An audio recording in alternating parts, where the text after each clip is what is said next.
나온다. 이제 시작하면 되는 거죠? 네. 예. 안녕하세요. 저희 북토크에 오신 것을 환영합니다. 와주셔서 감사하고요. 지금 115분 정도 계시는데 이 앞에 이 정도 앉아 계신 공간이라고 생각하면서 얘기를 나눠볼게요. 제가 일단 사전 질문을 받아서 정리해 주신 카드가 이렇게 몇 개가 있고요.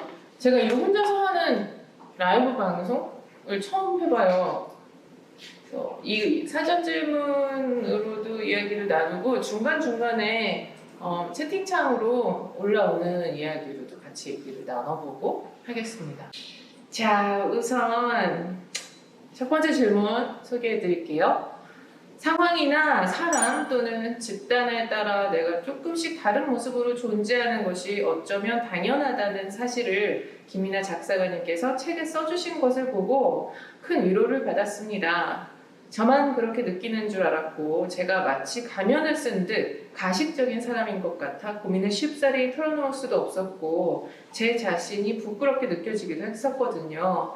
이러한 모습과 가식의 결정적인 차이점, 김이나 작사가님은 어떻게 이 둘의 차이를 두고 행동하려 하시는지가 궁금합니다. 라고 질문을 주셨는데요. 맞아요. 저도 이게 책을 쓰면서 생각이 정리되는 부분들이 되게 많았어요. 그래서 책을 쓰는 과정부터가 좀 대화를 하는 기분이었거든요. 물론 좀 일방적인 대화였죠. 여러분들이 저에게 맞아요라고 대답을 주진 않았지만 나 혼자 정신승리를 하면서 쓴 거죠. 맞다고 해주실 거야. 공감되지 않을까? 라면서 썼던 내용이었는데 아마도 팀정 세운 그 차트 이게 해주시는 것 같아요. 여기저기에서 다른 곳, 다른 사람들 앞에서 가끔씩 우리는 당연히 다른 모습으로 존재하는 건 우리가 성인으로서 또는 성인이 아니더라도 학생으로서 인간에게는 어떤 역할이라는 게 있고 책임감이라는 게 있고 배려심이 있기 때문이다라는 말씀을 드렸었는데 이게 이렇게 개념을 쭉 깊이 들어가서 들여다보기 전에는 내가 왜 이렇게 다른 모습으로 여기저기서 존재를 할까를 생각해보기 전에는 저도 똑같이 이렇게 질문 주시는 사람처럼 생각을 했던 것 같아요. 내가 어디 가가지고 막 친절하게 했는데 이거 너무 천사 같아요 막 이렇게 해주시면 뒤돌아서서 내가 그냥 당연히 처음 뵙고 하니까 그렇게 해드린 건데 내가 시종일관 이런 사람인 건 아닌데 좀 가식을 떤 것 같기도 하고 괜히 너무 나답지 않게 행동했나? 라고 하지만 굳이 제가 어떤 분을 만난 자리에서 나답고 싶다라는 욕심 때문에 거기서 또 정확하게 구분도 안 되더라고요. 저는 이게 나답다라는 게 저에게 나답다라는 거는 상대에 따라서 조금씩 그 사람의 템포에 맞춰서 행동을 하는 게 제 성질이거든요.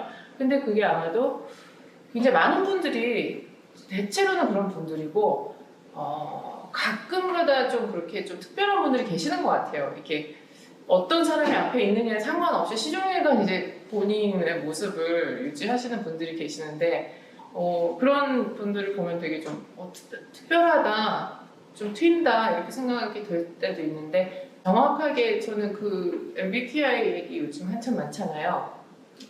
거기 완전히 신뢰를 하고 그러는 사람은 아닙니다만 다른 것보다도 I자랑 E자랑 맨 앞에 글자 있잖아요. 여러분 I 글자로 시작되는 사람들이 대체로 상대방의 템포가 이 관계에서 조금 더 중요해서 이 사람이 기분이 나쁜 것 같다면 이거를 좀 올리고 싶어하는 마음이 들고 조금 반대로 너무 좀 하이인 것 같다 싶을 때는 약간 내가 조금 차분해지고 이렇게 상대에 따라서 내가 좀 조절이 되는 그런 성향이래요. 어떻게 보면 그걸 이제 내향적이라고 표현을 할 수도 있는 것 같아요. 왜냐면은 살피는 습관이 앞서는 사람이다 보니까. 근데 E인 사람들이 좀 더 그런 것보다 본인이 좀 더 그걸 주도하고 상대의 기분을 배려를 안 하고 이렇다기보다는 조금 더 주인공에 어울리는 분들 있잖아요.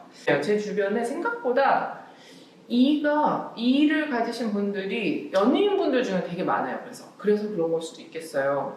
근데 왜 우리가 TV에서 TV를 통해서 본 유재석 씨는 누가 봐도 이일 것 같잖아요. 근데 그분이 이제 아이가 나오셨더라고요. 그러니까 그런 건가 보다 싶은 게 오히려 MC 쪽을 하시는 분들이 아이가 많이 나오겠구나. 누가 어떤 말을 하고 싶은지 또는 저 사람의 컨디션이 어떤지를 좀 살피면서 해야지 진행 같은 걸 하는 사람들이니까 굉장히 많은 사람들이 내가 어떤 말을 하고 싶고 어떤 상태인지가 더 중요한 것보다는 사람들이 지금 이 자리에서 어떤 태도로 있는가, 이 사람의 심리 상태는 어떤가에 좀 더 무게 중심을 두는 사람들이 꽤 있다라는 거. 이거를 사실 MBTI의 순기능 중에 하나는 이걸 어떤 하나의 성향으로 받아들이게끔 해준 것 같아요. 이전에는 이런 사람들을 그냥 눈치가 많다, 소심하다, 때로는 더 폄하하려고 줏대가 없다 이런 식으로 나쁘게 이야기하는, 나쁘게라기보다 조금 더 이렇게 사람을 작아지게 만드는 말들로만 설명이 가능했던 것 같아요. 왜냐하면 왜 그런 건지 모르겠는데 왠지 모르게 외향적이다라는 쪽의 표현들은 더 긍정적인 것들이고 내향적이고 소심하고 좀 조심스러운 성향의 것들은 그 반대로 여겨지는 시선들이 조금 있었잖아요.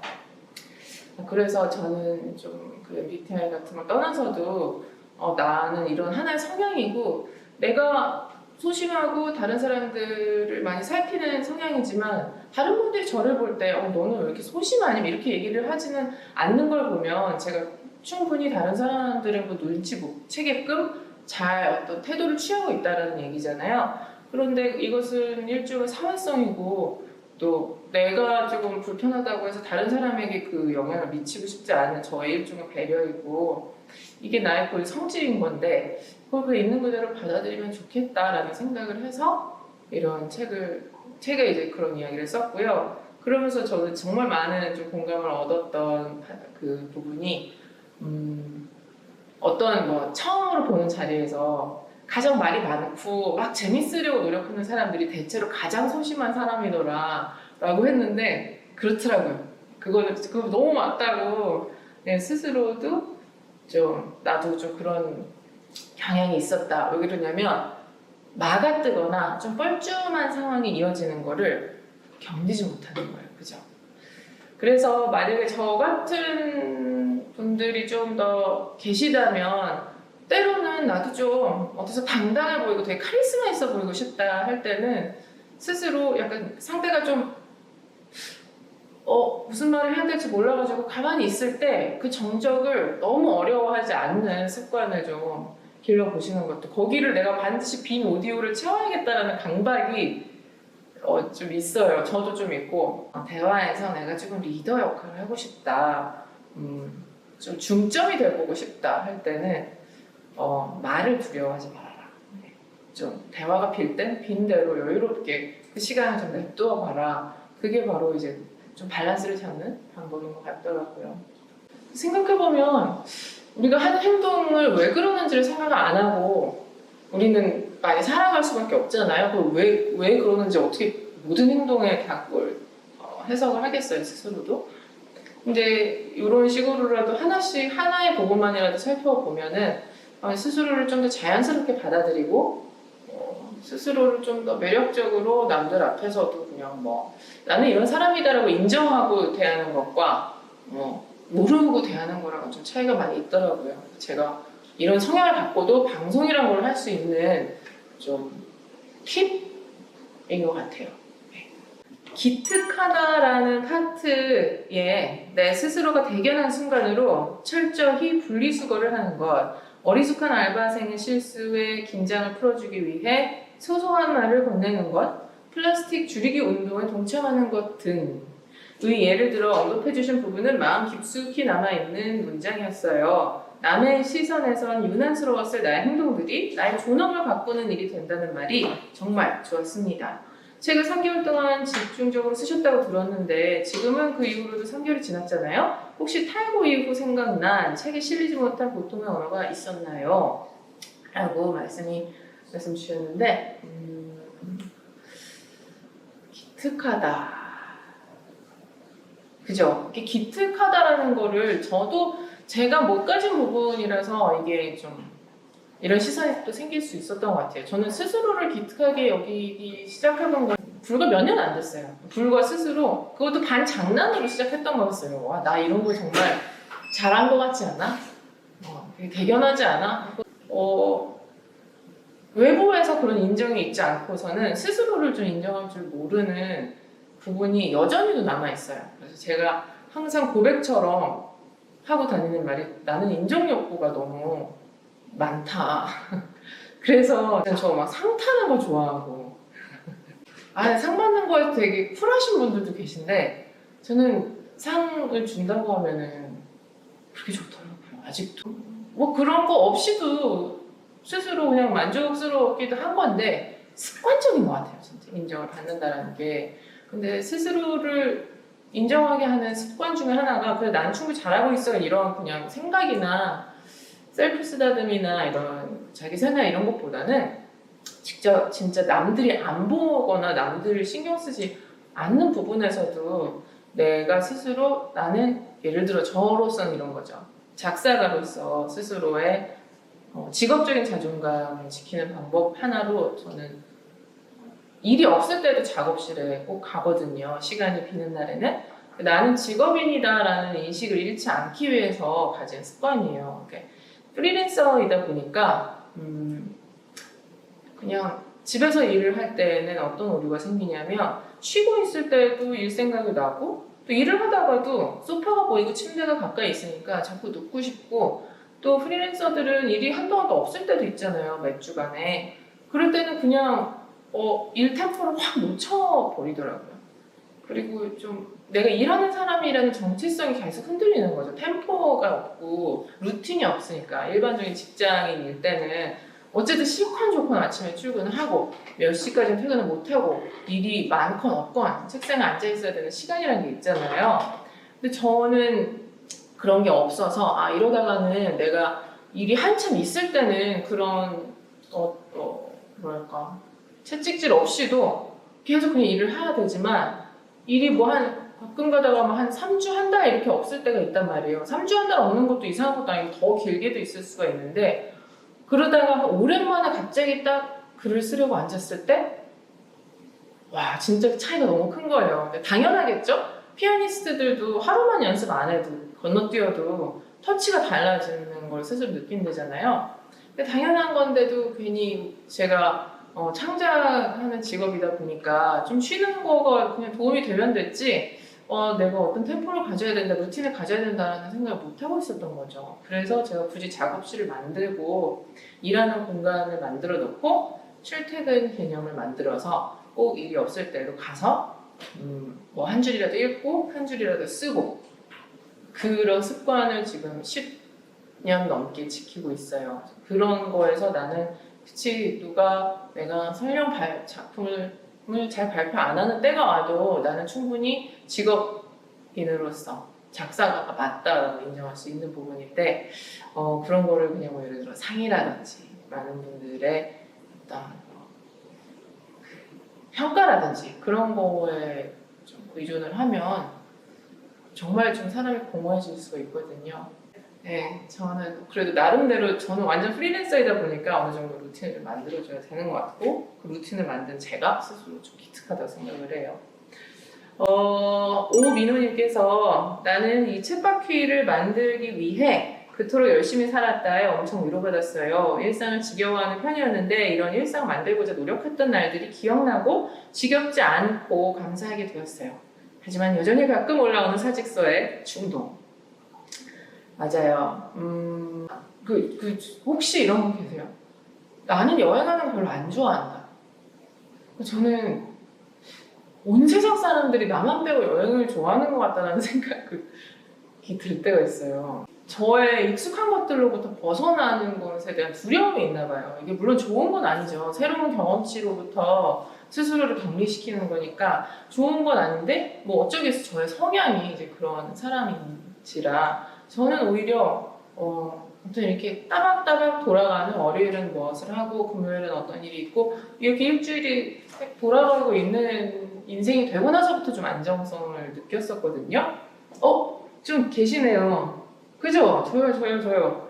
그때 보면 그 사람들은 거의 여행이라는 것도 이렇게 그냥 안 좋아하는 사람도 꽤 많은데 여행을 좋아하는 사람들의 이야기가 되게 많다 보니까 가끔 쓸데없이 그렇게 눈치를 보게 되는 거죠. 안 그래도 되는데 나는 여행 별로 안 좋아하는데 여행 안 좋아한다고 하면 사람들이 왜?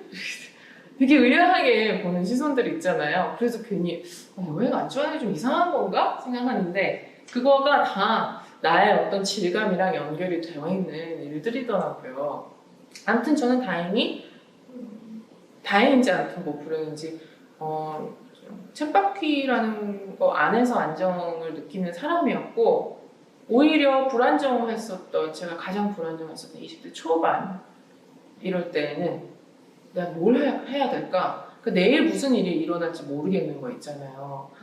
막 다음 달에 나의 생활비는 이제 어떻게 되는 걸까? 특히 이제 타지에 있을 때 그때 막 IMF 지나가고 막 이래서 항상 매달이 좀 확신할 수 없는 그런 때가 있었는데 모르겠어요. 저 선후 관계가 그런 때가 있었어서 이제 안정성에서 좀 너무 만족감을 느끼는 건지 아니면 태생적으로 이런 건지는 모르겠지만 좀 예측할 수 없는 내일 또는 다음 주, 내년 이런 것들이 저를 불안하게 했지.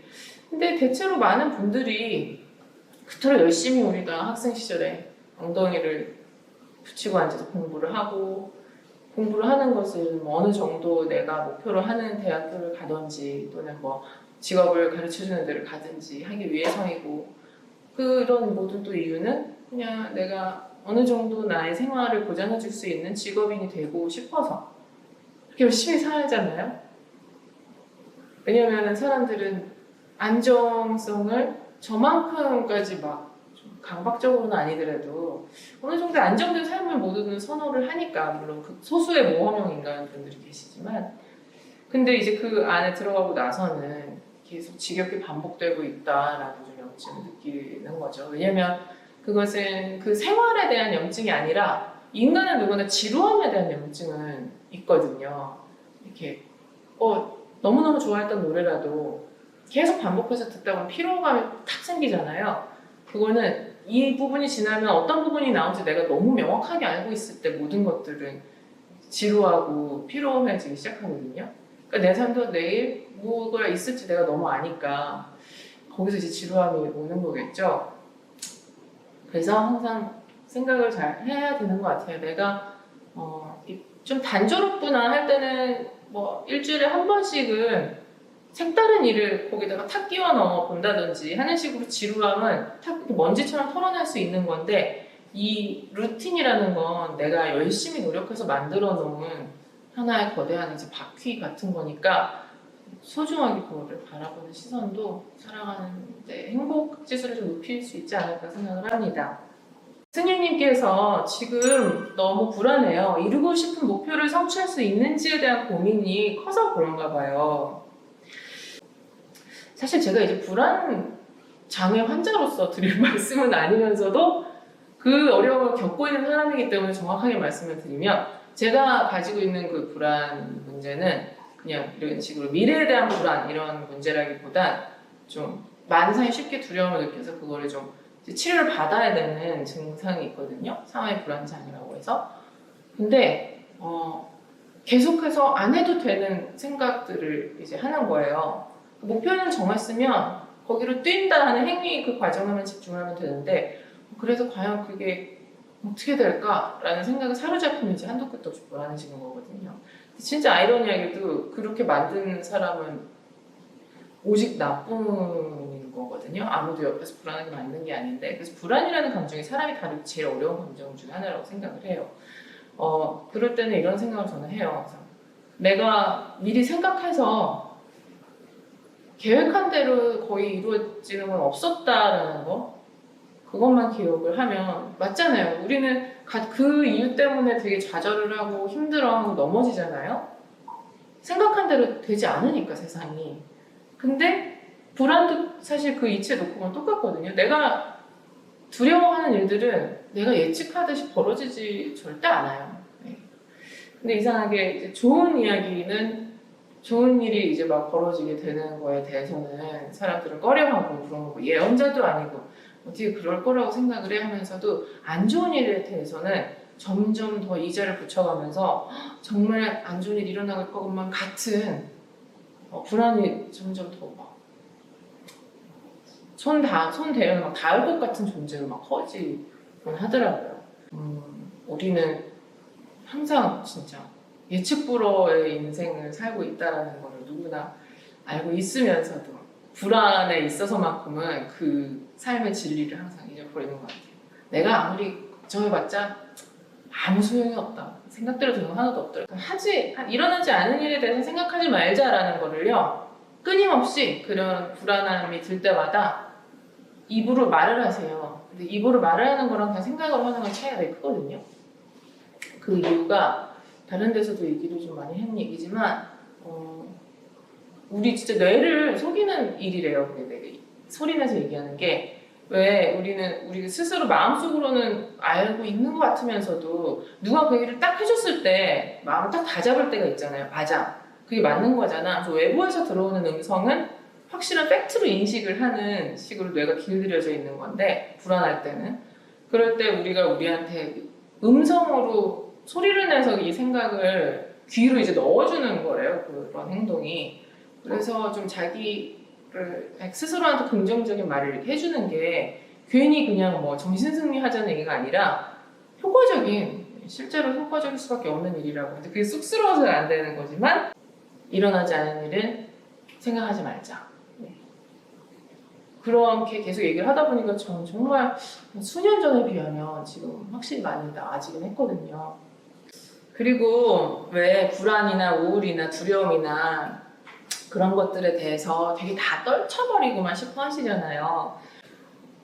인간은 적당히 또 어느 정도는 불안증이 있어야 되거든요. 불안해야지만 무언가를 채비를 하고 대비를 하고 또 나를 방어할 수 있고 준비를 할 수가 있는 거였기 때문에 불안한 감정을 항상 그렇게 절대 이렇게 다 표백하고 소독해버려야 되는 거라고 생각해서는 절대 안 되는 것 같아요. 그러니까 어느 정도의 불안은 우리가 살아가는데 없으면 좀 큰일 나는?